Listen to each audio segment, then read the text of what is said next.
Most important exercise for seniors to master.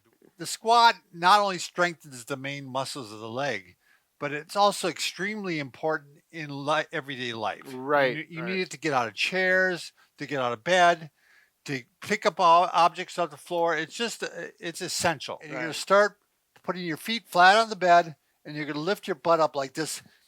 You're starting and squeeze your butt together when your butt cheeks together while you're doing this. Now this is going to start working on the quads a little bit, but also the gluteus maximus. Now, as you do these, you could do like 3 sets of 10 as again for beginners.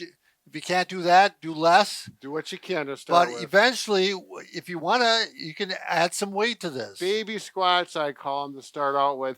And you can go down a little farther as you feel comfortable going back up.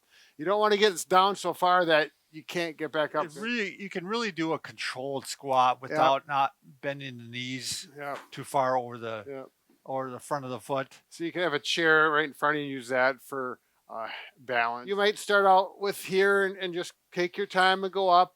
Again, shoot for 10 repetitions. You might start with 5 and you'll have enough and you're maybe short of breath. Knees and do the 10. That's a little bit a next step up.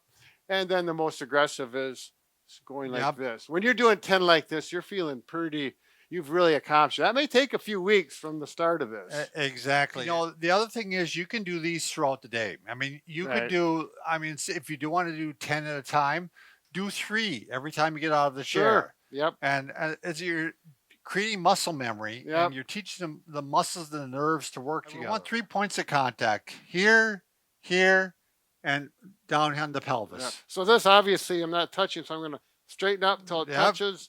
Now I feel those and I'm going to maintain that contact as I squat down. And I got to go too far because if I go down and I start doing this, oops, I've lost 3 points. Or I do this. So it forces you to have good body mechanics while you squat. I'm going to mobilize the right hip here with the knee at the right angle. I'm actually going to bend over to the side like this and rotate around a little bit. And that's working on the hip socket itself. Now, you wouldn't do this if you had a hip replacement. Right. It's like I'm trying to push my hip out of the socket.